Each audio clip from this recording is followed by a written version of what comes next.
emergency? Hi, I am calling from Super 8. Okay. I found something suspicious in one of the room. I don't know what is it. What did you find? I don't know. You said you found something suspicious. What did you find? He rolled it in a coat or something like that. So you found something rolled up in a coat? Yeah. Okay. Do you know what's in the coat? No, I did not see it. Get to go inside. When police arrived at the Super 8 motel in Kamloops, British Columbia, they entered room 112 and made a disturbing discovery. In the bathroom, they found blood smeared on the walls and on the floor. As they made their way inside, they found two beds on opposite sides of the room. The bed closest to the bathroom had bloodstains on it and was raised up over the bed frame.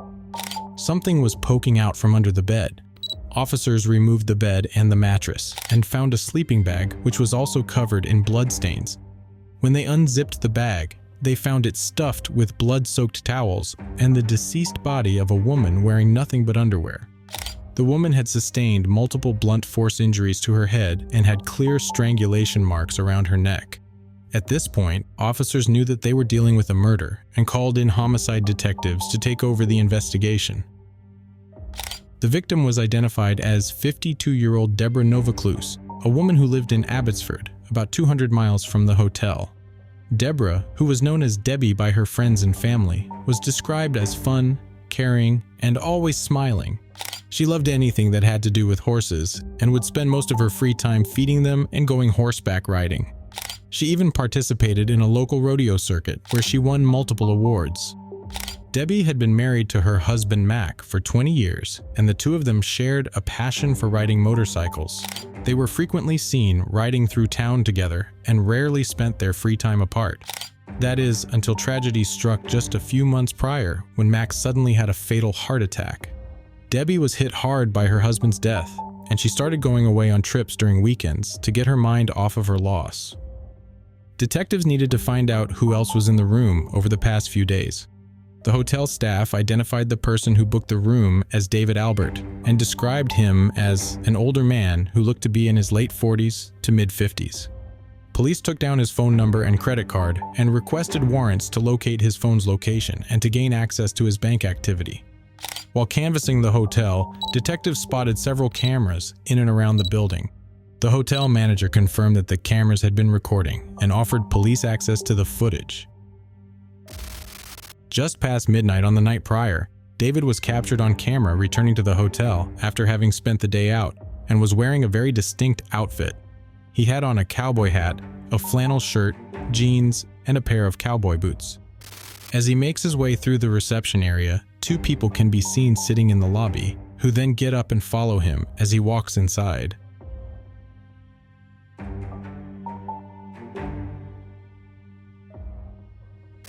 A different camera gets a better look at them as they make their way down the hallway and head to room 112. The other two people are a man and a woman. Looking closely at the woman, it becomes clear that it wasn't Debbie, since Debbie's hair was dark brown when her body was found, not pink. By this point, police have three suspects who could have been responsible for the murder, but still haven't spotted Debbie entering the room.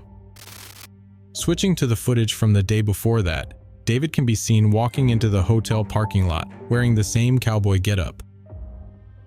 As he makes his way through the lot, he walks up to a pickup truck and looks to be having a conversation with someone sitting inside. When the driver exits the vehicle, it becomes clear that it was a woman, and that she and David were in an intimate relationship.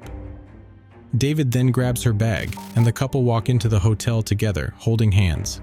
Detectives immediately recognize the woman as Debbie. As she and David walk down the hallway together, they both seem to be in a good mood and express affection for one another before they enter the room at 5:20 p.m. This is the last time Debbie was seen alive. Just over 2 hours later, David exits the room alone. As he makes his way out of the hotel, he seems relaxed and nothing looks odd about his behavior. He heads west through the parking lot and walks out of view of the cameras. The autopsy report came in and shed some more light on what happened to Debbie. Her cause of death was determined to be a combination of strangulation and blunt force trauma to her head. She was severely beaten with a blunt object, but no defensive wounds were left on her body. This indicated that she was likely rendered unconscious from the first blow she took to her head and then was strangled to death after. It's now become clear that this wasn't some fight that got out of hand, and that police are on the hunt for a violent individual who had every intention to kill. Images of David Albert were sent out to local patrol officers who were asked to be on the lookout for him, and it wasn't long before a lead came in. One officer who received his photo immediately recognized him. He tells detectives that he saw David at a casino, located right across the street from the Super 8 motel when he was off duty the day before the murder. He recalls seeing David wearing that same outfit and acting loud and obnoxious. This was good news for police, as they couldn't have asked for a better place to get surveillance footage from. Casinos are known to have cameras covering virtually every inch of their property. If David Albert was there, all his movements were definitely recorded. After scouring hours of footage from multiple cameras, investigators spot him. On the same day Debbie arrived at the hotel, just after David left her behind in his room and was seen walking off, he was captured on camera walking through the casino parking lot and heading toward the entrance. As he makes his way around the casino, he seems to be intoxicated and very talkative. He's being flirty and tries to make conversation with every woman he comes across, but none of them pay him much attention. That is, until he steps outside. After a brief interaction with a man just outside the entrance, he strikes up a conversation with a woman who also looks intoxicated. It's a middle-aged woman with pink hair and looks to be the same woman he brought back to his room later that night. They look like they're having a friendly conversation and are probably flirting. After a few minutes, they both get in her car and drive off. What stood out the most about this footage was the interaction they had. The woman had her phone out and seems to be either taking photos or recording a video of them. This woman likely has some critical information that police need, and she needs to be tracked down. Since her license plate wasn't clear on the footage, police sent out a still image of her car and asked officers to be on the lookout for her. After looking into the phone number David used to book his room, detectives found out that his real name was David Albert Miller and that his number was associated with a missing persons report.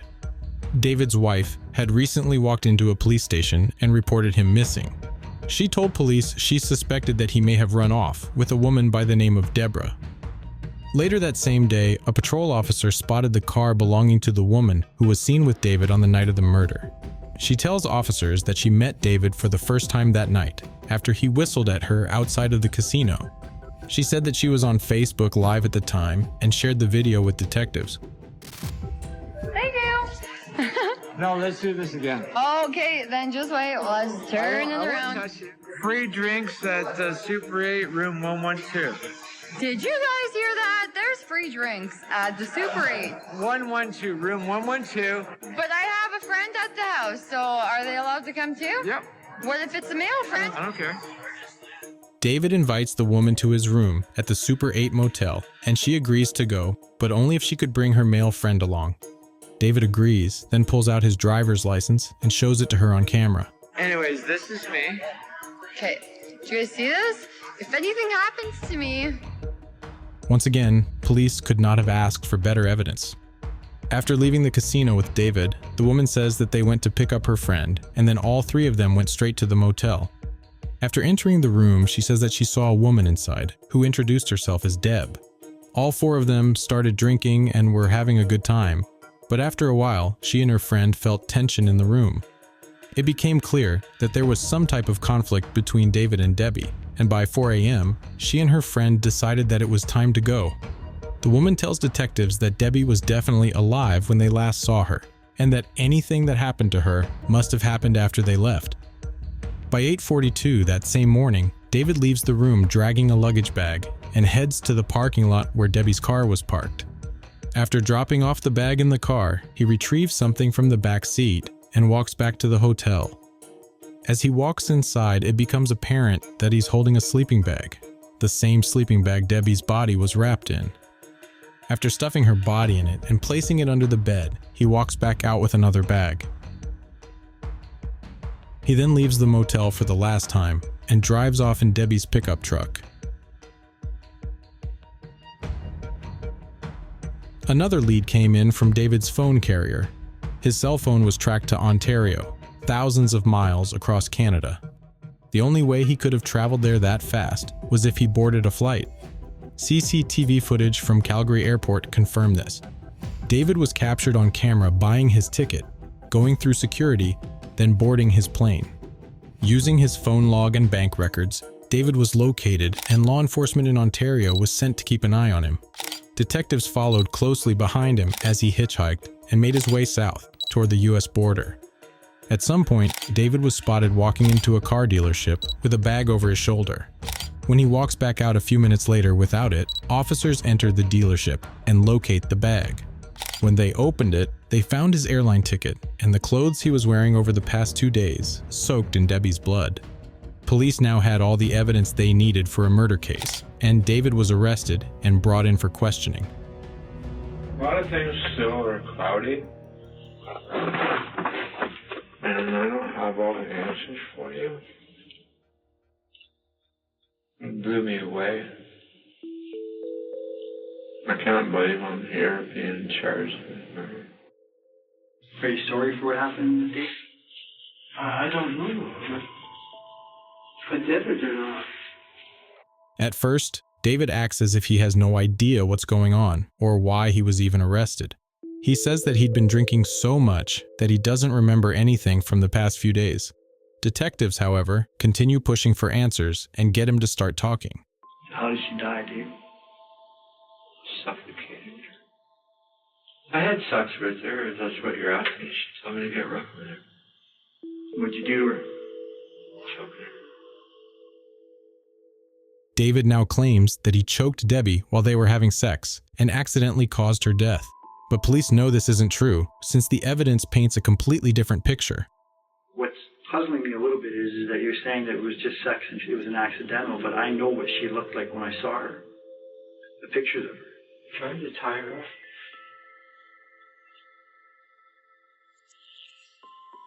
Remove her from him and tried to tie her up 2-3 times. I tried to tie her up in her suitcase and sleeping bag. Scared and she was too heavy to carry him to the truck. He then tells police what he did with the rest of the evidence that he took with him when he left the room. What'd you do with it? Threw it all away. Threw it away? Where? Here and there, close by sea. Police retraced David's steps after he left the motel and found some crucial evidence. On the side of a road, police found Debbie's duffel bag. In the bag, they found her clothes and some bed sheets, which were all soaked in blood. David pleaded not guilty to murder. His defense argued that Debbie's death was accidental and that David took off in a panic. The jury wasn't convinced and found him guilty of second-degree murder. David Albert Miller was sentenced to life in prison with a minimum of 15 years. He will be eligible for parole in 2035.